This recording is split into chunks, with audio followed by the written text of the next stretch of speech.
Okay, I think this is good. I'm looking at you. I have a little viewfinder. I only really use the viewfinder when we're going to sit and chat for a little bit. Yeah, we'll do that. Hello, my name is Mandy. I am 28. I live in the Midwest with my husband, my 3 cats, my dog, and I'm no longer a caretaker for my grandpa. The last vlog that I posted, I was actually talking about how his health had started declining. And so my brother had come to visit him. And I actually think that was the last weekend we had prior to him transitioning into in-home hospice care. So February was quite turbulent. Let me back up. At the beginning of February, my grandpa had a fall that ultimately didn't cause any like bodily damage, but is what we have kind of recognized as the beginning of his decline. When that fall happened, you know, he was 86, so falls happen, and we were just kind of waiting for him to bounce back, and then he didn't. And for the month of February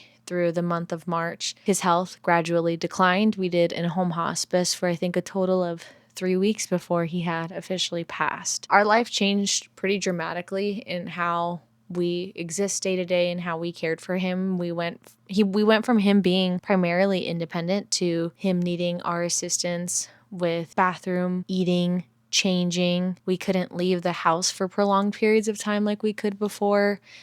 I definitely felt uncomfortable leaving the house like I did before too. So I was honestly just home, especially for the month of March. It got really hard to just kind of continue business as usual, and even like balancing my full-time job and being his caretaker it got really hard. Like I said, he did pass at the end of March, and today has been my first full day back without him. We did go fly down to Arizona and went to his reservation and got him to his home, his reservation with his family, so that he could be in the same cemetery as those that have gone before him. I'm posting this because, as I've talked about many times, my YouTube is intended to kind of be this history, like this digital, what is it called? Digital scrapbook of all of the things that I've been through and all of the memories that I want to capture. And I'm so glad that I did. I'm so glad that I picked up this camera in, what was it, September or October of last year, and just finally started, because it was something that I had wanted to do for so long. I touched on this in my last vlog, but my relationship with death and grief is very different than most people at the ripe age of 28, because I have lost both of my parents, as well as a very close uncle, as well as other family as well. Both of my grandmas have passed now, officially both of my grandpas, as well as my other uncles. I think I only have one living uncle on my dad's side that I didn't really grow up with. He lives very far away. My relationship with death and grief are very different than I think a lot of people ever experience by the age of 30, but for some folks, even their whole life. In full transparency, like, the brain isn't meant to process death and grief in the way that mine has. I would hope that this doesn't feel normal for anyone. Truly, I wouldn't wish this upon anyone. I think what a lot of people, I really want folks to understand is that I really am at peace with my grandfather's death. And the reason is because he is, I think, one of the only people in my life that I've lost that has lived until the age of 86. If we think of like the typical or average lifespan of a human being, he's the only one that has actually reached that and didn't end up passing due to addiction problems, or that kind of ends with a period, honestly. I guess at least in my dad's instance, his was very different, but still a lot of folks in my life just didn't take care of themselves, which led to shorter lifespan than average. And so my grandpa's feels the most normal because he's someone I can look at and be like, he lived a full, rich life, watched all of his kids. Oh, I was hoping that would have happened. I don't even know what to do. Give me 1 second, I'll be back. That one is like marginally better, but I feel weird just like stopping talking about it when I finally have gotten the courage to sit down and start talking about it. So I'm just gonna keep talking about it. Where did I leave off? My grandpa lived a very full life, watched all of his kids grow up and have kids. Unfortunately, outlived all of his kids as well. This death feels so incredibly different. And I tell people this, I am at peace with the fact of him having passed. Like I truly am.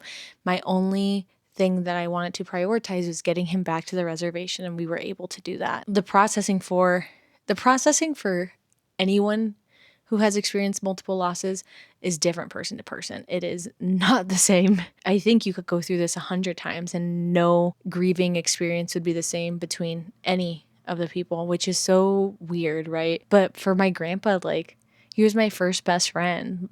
He took care of me while my parents were working. He was a snowbird between Phoenix and the reservation. And I was really fortunate to have a really close relationship with him my entire life. And so when it came down to us having to be his caretakers full time 2 years ago, I'm so fortunate. And this is why it's so incredibly important that you are very particular with the person you choose to spend the rest of your life with, because my husband was such like a problem solver of like, okay, what do you need me to do? Like, do I get his room ready? What does he need?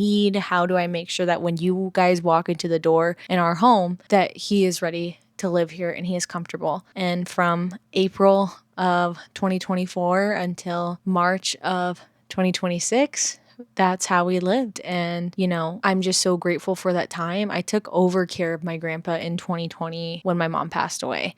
She passed away at like end of 2019. It was, you know, at the time I had like my uncle and my dad and my brother to kind of like collaboratively work with to take care of him. But for the last 2 years, it really has been my husband and I exclusively. I just like, I have nothing. I think the biggest thing that I learned in this whole process is what a privilege it is to be someone's safety and someone's comfort and someone's, their person. Like, and that's how I keep framing it, is it was such a privilege to be his person for as long as I was. I was his eyes and ears and voice, because he struggled a lot with communicating with folks and understanding folks, both from having learned English as a second language and also just some cognitive delays that came over time with his hearing loss and then his actual hearing loss. So I was his caretaker. I was his healthcare and just living advocate. That was the case until the very end. And I knew how he was going to go, and I was exactly right. And again, I think of the weight that our words carry. And I had a similar experience when I lost my dad as well, is like the last words that both my grandpa and my dad heard were words from me. When you think about that, like even my husband, who has been taking care of my grandpa with me for the last 2 years, was like, that's something I'll never be able to understand. But wow, like my family has always very much been like the you always say I love you when you hang up the phone. Like your last words with someone should always be something that you wouldn't regret. But like that is just kind of that like reminder of that, of our words mean so much. But yeah, my grandpa was a 4'8" Native American artist who laughed a lot, laughed when he didn't understand, laughed when he did. He was never a headache to anyone around him in the time that he was in my life. He had his own battles for sure and areas of growth, but at the end of the day, he was a man who loved art, loved his culture, loved coffee, loved The Price is Right, loved sports, loved his kids, loved popcorn, loved way too many sweets, but, you know, was my grandpa. I'm just so grateful to have lived and gotten to be his last 6 years, his last 2 years, but it's a privilege. It really is. And so now things are going to be really different. Again, the grieving for this isn't the same as like some of the other folks that I've had to grieve and continue grieving. Is a lot of like the multiple things can be true at once. But for grandpa, I'm not struggling with that. Like I really am just content to have been his person and happy that he finally prioritized himself and what he wanted and allowed himself to rest, because that's really what he needed by the end. He needed to rest and to stop worrying about everyone else, including me. This is going to be a shift because I've now been a caretaker for, like I said, the last 6 years, and it's a huge part of your identity. What this looks like moving forward: more therapy. Shout out to my therapist. Learning my new normal. There's a lot of synapses that my brain has created around caring for him, like waking up at 8:30 and us having our routine. A lot of that you have all seen, and having our set times, making plans that surround him and making sure that he eats on time and that he is comfortable and has his needs met. Because like even like when we go to the store right now, our first thought is, oh, we should let grandpa know before we go, but he's not there. You might hear thunder. Or waking up in the morning and the first thing being that we check on him. Did you hear that? But we don't need to do that anymore.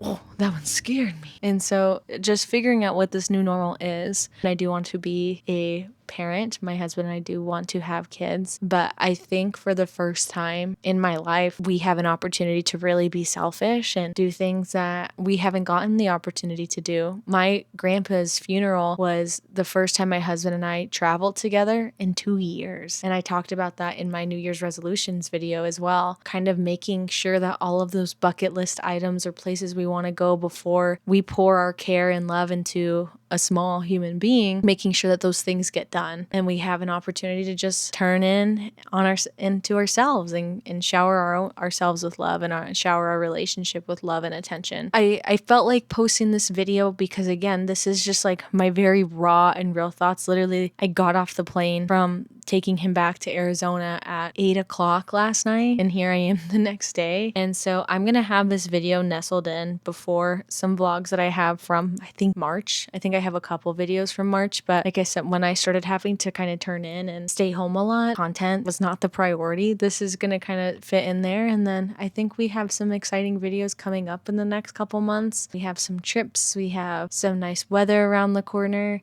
We have some really pretty summer rain outside. And I think I'll end with that is when my mom passed away, one of the major like signs or connections that I have made with her is the rain. Since then, special events, moments of struggle, when I just needed comfort, it rained, even if it wasn't in the forecast. And this sounds, if you're very like anti like woo woo hippy dippy, like I get it, but you don't need to yuck my yum, you know? People cope the way that they need to cope, and this is one of the ways that I cope. The night before we flew to the reservation, it rained here, and then the rain followed us from all the way to this reservation. It rained the morning of us getting in. It rained the entire day of his burial. And I've never shared this with my family out on the Hopi reservation, but they also were like, that's him. Like, that's him carrying you guys here safely and letting us know that he is here and he's going home and he's okay. The rain is just the biggest hug in the world. And it's raining right now. I'll leave it at that. The next time I see you will probably be an old vlog, and then we will work on catching up the way that we know how to. If this is your first video that you've seen of me, it's not always this heavy over here, but there's different seasons of life, and this is just the season of life that I'm in, and I have free will, and this is my YouTube channel, so I will post whatever I want to. Otherwise, thank you so much for watching. I hope that if you have experienced grief in your life, that maybe there was something that you resonated with or felt comforted by in this video. And if you haven't,